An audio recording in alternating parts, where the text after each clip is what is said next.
from bed, even before saying the beracha of Birkot Torah? That's the question. Right? Good question. So the halakha writes that Kiryat Shema are pesukim. This is not limud Torah. Those are pesukim. Say pesukim me'ikar adin before saying Birkot Torah. It is permissible, even though lehatechila you should not say anything according to the Shulchan Aruch. You should not say any pasuk without washing your hands. But in such a case that Zman Kiryat Shema will pass, it will be permissible to say Kiryat Shema beforehand. However, if already the time of Shema passed, and you just want to say Shema, just in case, say Shema before Birkot Torah. In this case, it will be asur. Why? Because once Kiryat Shema is past the timing of Shema, so you're saying the Shema as learning as Koreh Torah, and therefore you will have to say Birkot Torah just before. Okay, Rabotai, we're going to dedicate the shiur today to Ilun Nishma Devorah Feige Bat Shmuel, and for Refuah Shalema of Ora Devorah Bat Rivka. 1936, there was a very delicate year. Why very delicate year? They wanted to split up Israel in two. But really it wasn't in two. It was 3/4 of Israel to give it to the Arabs, and only 15%, 20% of the whole entire country to give it to the Jews. The amount of Arabs and the amount of Jews that were living in Israel back then were in big differences. We're talking about almost the same. And obviously, throughout our history, always the Goyim make the effort, to try to always give to the Jews less benefits. That's what happened. Now the idea who gave this idea was England. England wanted to make this separation, and they wanted to have, you're going to ask me about Jerusalem and all around, don't worry. They're gonna control all this area. All the north part of Israel will belong to the Jews. All the south part will belong to the Arabs. Obviously, all the politicians and everybody got involved, and also the Jews. The Sochnut Yehudit and all these type of organizations, they wanted to get involved in it and to try to have at least more quantity of land for the Jews. Rabotai, back then, Agudat Israel is an organization of all the rabbis in Europe. Agudat Israel decided to have a very big meeting, inviting all the big rabbis and to sit down and to talk about this issue. What can I tell you? Everybody was gathering, all the rabbis gathered together. There was one rabbi that wasn't able to make it. This rabbi was the Rav of Brisk. This Rav of Brisk, Rabbi Soloveitchik, was totally in another country or another city. He didn't have the chance to get to that meeting. And that day, they realized that the rabbi was very worried. So one of his colleagues came up to the rabbi and he told him, Chacham, why are you so worried? What happened? He says, listen, in those moments, right now, all the Agudat Israel, all the rabbis of Agudat Israel are talking about the division of Israel. And I hope they will decide the right decision. So the colleague, a little bit laughed and told him, Rabbi, who cares what they're going to decide? Keilu, whatever they're going to decide is going to make any change. What do you think? The Goyim, England are going to hear whatever Agudat Israel, a bunch of rabbis are going to, they will give us a decision. And the Rabbi of Brisk looked at this colleague and he told him, listen, you're totally wrong. And I'm going to give you a proof. The proof is, going back a few thousands of years, there was a king of Israel. His name was Chizkiyahu Melech Yehuda. This king was a tzaddik. And at that moment there was a terrible empire that wanted to conquer Jerusalem. They decided to close up Jerusalem all around, in such a point that they have no chance, because the amount of soldiers that they had to conquer Jerusalem, they didn't have even to throw one arrow.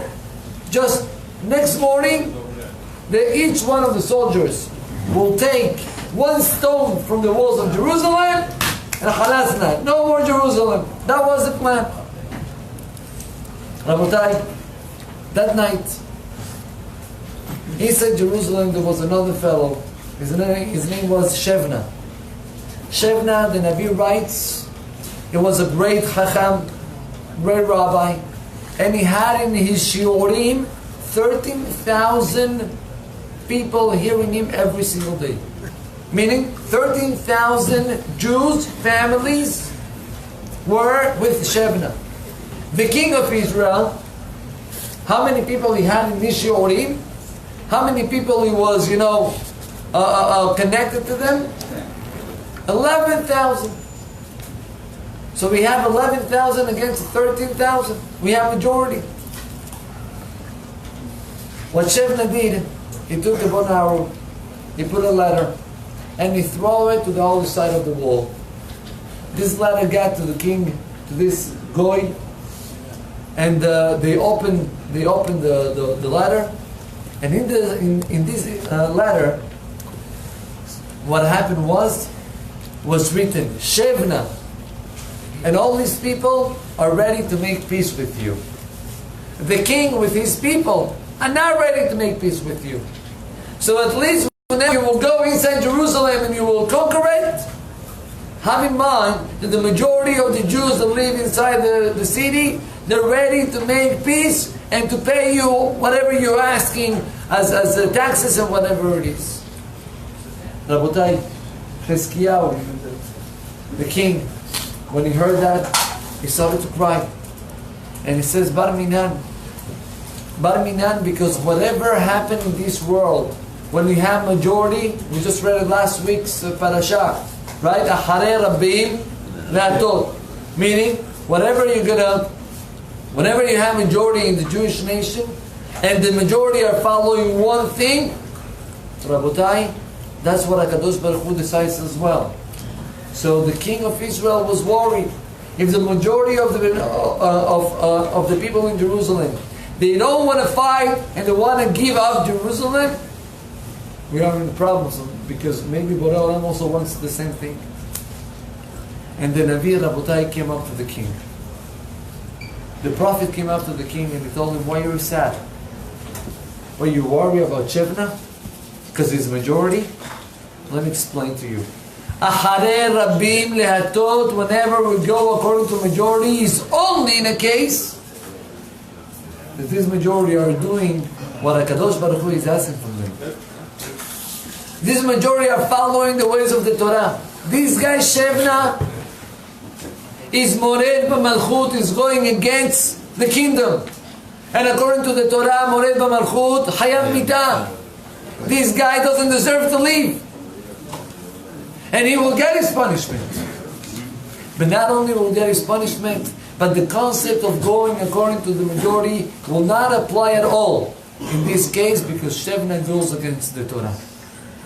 Rabotai, the rabbi of Greece, is telling to his colleague, you're asking me why I am worried so much about the decision of a small group of rabbis in Agudat Israel? The answer is, because whatever they're going to decide, that's what's going to happen. Because at the end of the day, even though they're not majority, but they are following the ways of HaKadosh Baruch Hu. Rabotai, the end of the story, whoever knows a little bit of history, it's well known what happened at the end. All this plan of dividing Israel, up and down, and to give such a small piece of land to the Jewish nation didn't happen and will never happen, because this Agudat Israel decided that that's not right to make this type of division. Why I'm telling you all this?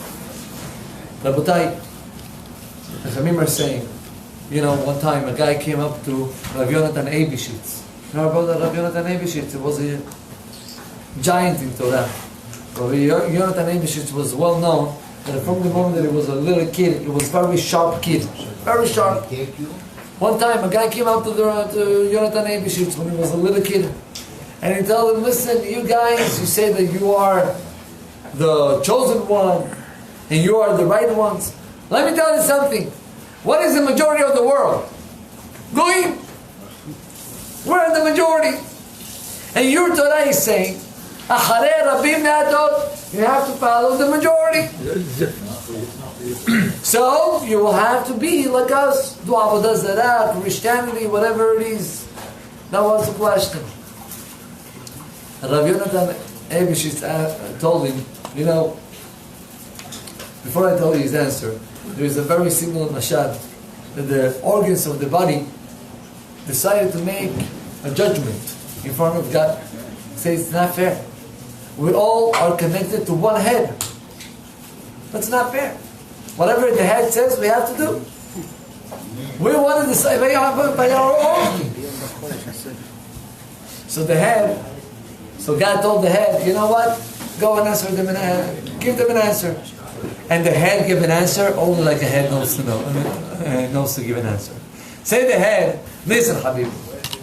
All what the Torah says, Acharei Rabim Me'atot, that we're going according to majority, is when there is a decision of Bedin, and they don't know what's the halacha, you follow the majority. When you have many people in Bedin, you have many heads. When you have many heads, you go according to the majority of heads. But when you have only one head, there is no majority. Say Rabbi Yonatan Eibishitz to this goy, tell him, Habibi, all what the Torah is saying that we're going and we're following the majority is when there is a doubt, a safek. But when there is no doubt, there is no need of going according to the majority. Rabotai, Chachamim are teaching us that we have our obligation to be stick to the Torah. And whatever decision we're taking gotta be according to the Torah. And if I don't know what's the Torah holding, you must go and ask. You must go and have a rabbi. Like the Mishnah in Pirkei Avot writes, Aseh lecha Rav. It's an obligation. Every single Jew have to have a head. And following this head. And don't say, but everybody does it. Unfortunately today, we're going so much according to what everybody does. The other day I was in a place, and this place, everybody was eating. Everybody Everybody was eating. And I came up and I asked, excuse me, sir, do you have any certificate, kosher certificate? So really, I don't know, we have to check.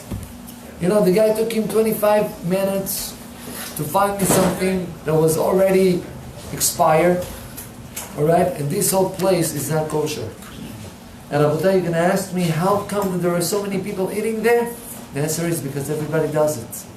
I remember as a child I was in Israel, and I knew that they took out the certificate of kashrut from one of the pizzerias in Jerusalem.